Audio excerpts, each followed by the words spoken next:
A black or blank screen on your Acer Veriton Z All-In-One is often repairable using built-in Windows tools. We will restore startup functionality, repair damaged files, and get your computer booting normally again. A lot of errors pertain to this problem, and we're going to go ahead and jump into what should hopefully be a pretty straightforward process, guys. And we're going to go ahead and jump right into it. First thing I'd recommend doing would be to actually go ahead and boot to the troubleshooting utility on Windows 11. So if you do a hard power off 3 times in a row, Windows should automatically attempt to launch the startup repair utility. And if it doesn't find anything, it will give you the option to select advanced settings, in which case it will take you to a screen that looks like this. Now, if it does not take you to a screen that looks like this, or you're unable to get to that, you can also download the Windows 10 Media Creation Utility, or Windows 11. They probably will make a creation utility for Windows 11 at some point. And it doesn't really matter, you can actually run the Windows 10 utility on Windows 11 as far as I'm aware, and you should be able to run the troubleshooting utilities built in within it. So you just would go ahead and download it to an ISO file and then burn it to a DVD or USB. It'd have to be about 4 gigabytes or more. It couldn't be a small USB flash drive, and it couldn't be a CD. It'd have to be a DVD. And then you'd boot your computer from it. So depending on the computer manufacturer, you'd have to tap a different key on your keyboard in order to launch that menu, in order to select what boot drive you want to go off of. So it could be anything between the escape key, F2, F8, F12, for example, and those are the function keys on the top of your keyboard. So you may have to just do a little bit of trial and error. Shouldn't take you more than a couple minutes. Googling it would probably be best before you even begin. But anyway, we're ready to go ahead and jump right into it. So we're on the choose an option page. So these will look very similar whether you're booting from it directly within Windows itself, or if you're plugged in a USB flash drive with the media creation utility installed and you selected the recovery option. So when you are setting up your Windows 11 installation or Windows 10, depending on the drive you're using, there should be an option to repair your computer in the bottom left corner of the dialog window, one of the first screens that comes up. You go ahead and select that, and then it would take you to a troubleshooting screen like you see here. And you want to go ahead and select troubleshoot, reset your PC, or see advanced options. And then there are going to be a whole bunch of options in here that we're going to explore in today's video. The first one, we're going to actually go underneath advanced options and then select startup repair, fix problems that keep Windows from loading. So go ahead and select that first.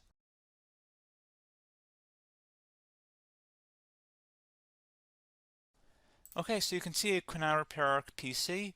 That was our first option we could try. Something else, if we go back into advanced options here and then select troubleshoot, we're going to go underneath advanced options again. You can go ahead and actually access safe mode by selecting startup settings. And then if you select the restart button, you have the option on the screen select safe mode with networking, which will give you a key on the screen. It'll tell you which key to press to enter that. I believe it's the F7 key. It'll do that for you. I'm not going to go over that in today's tutorial because I don't really want to go into safe mode, but you're more than welcome to attempt that by going into here and then selecting restart. Again, it'll launch another screen. It'll say what key do you want to press, and it'll give you like 7 or 8 different options, and you want to select safe mode with networking. There's also an option for a command prompt too, but that's going to be something we're going to cover later in this video, and we don't even have to go through that in order to access it. So that's why I'm not going to really push for that, because unless you know exactly what's causing the problem, you probably don't need to go into safe mode. Unless you're trying to recover files, in which case then you definitely can go into safe mode, but we're trying to actually recover our computer here. So I hope that makes sense.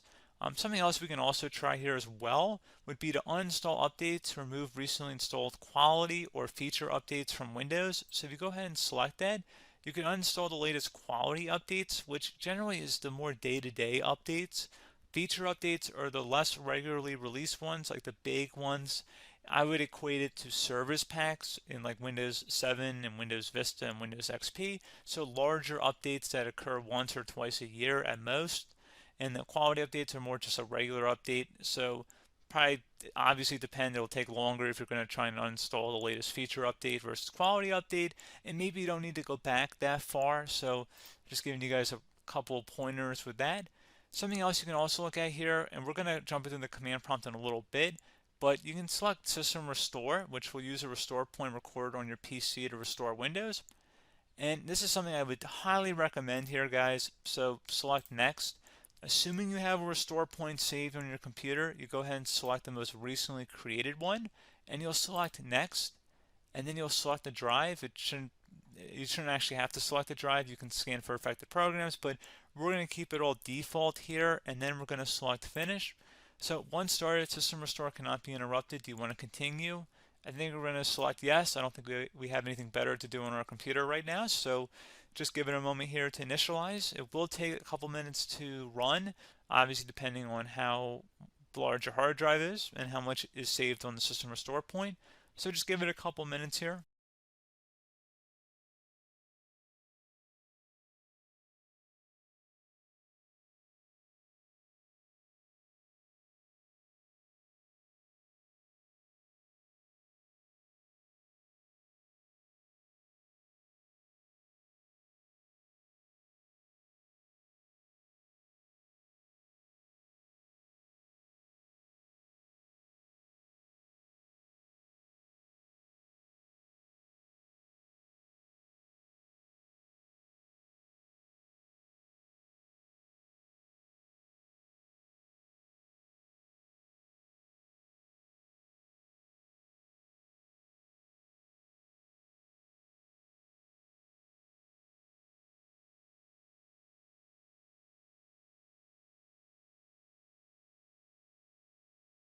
System has been restored successfully.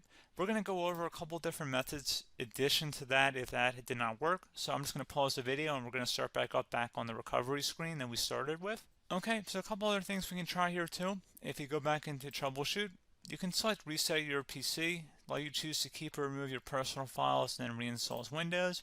You can select to keep my files, which will remove apps and settings but keeps your personal files. You can also select remove everything, which will remove all of your personal files, apps, and settings. So this is more of a factory reset, the second option here. First option, it should not delete all of your personal files. However, it will pretty much clear most of your programs, and keep in mind, there's no guarantee that your information, number one, is even still available and easily recoverable on your computer to the point that you actually would be able to recover anything. And the second point is that there's always a chance that it won't actually recover and it will just do a factory reset anyway. So there's no guarantee that actually would keep your files anyway. So I would recommend trying to get a recovery tool and backing that up first before selecting it anyway. But again, those are a couple different options. And then something else you can try here if you go back to the choose an option. Another option, if you go underneath choose an option and select troubleshoot, advanced options, and now select where it says command prompt. Okay, so the first thing we should do is type our main hard drive here. In most cases, it should be the C drive. So you just do a C colon and then hit enter on your keyboard. So once you're underneath the C drive, we're going to type in dir and then hit enter on your keyboard. It should have program files, users, and Windows all in there. That's how you know you're in the right directory.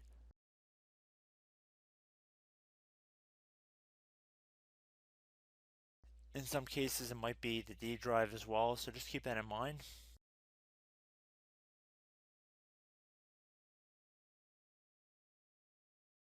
Next thing we're going to do is type in cd space / Windows / system 32 / config, and then you're going to hit enter on your keyboard.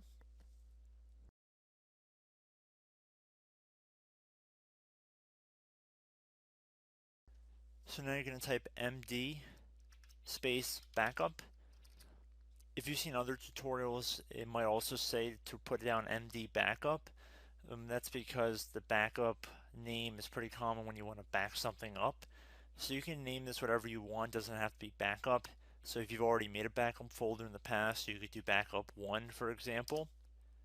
So once you're done setting the name you want the backup to be called, hit enter on your keyboard again.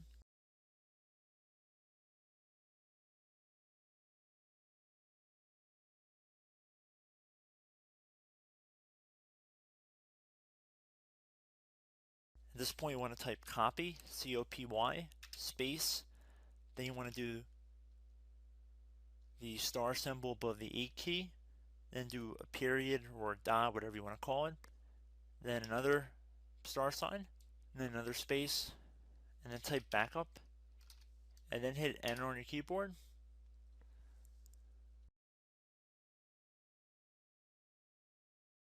Now you want to type cd reg back, REG BACK, and then hit enter on your keyboard. So now that we are under the reg back, so now you want to type dir again and then hit enter.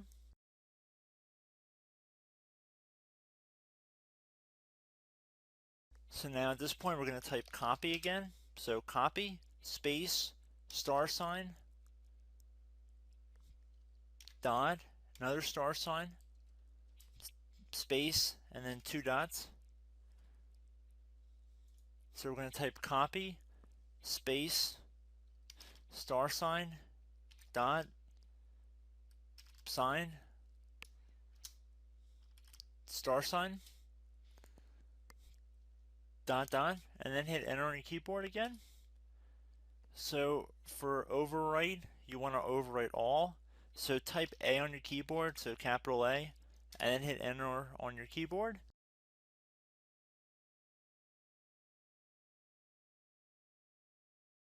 So at this point you should be good to go. You can close out of the command prompt window, and if you accidentally continue to Windows 10, you should be all set.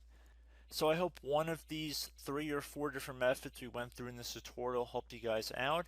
Again, I'm not sure if you guys heard me earlier, but try to go back into your safe mode if possible and uninstall any programs you know might be conflicting with the Windows startup if you can get into safe mode. So just keep that in mind. Something very simple like that could be blocking up everything. So again, I hope this tutorial helped you guys out, and I will catch you in the next tutorial. Goodbye.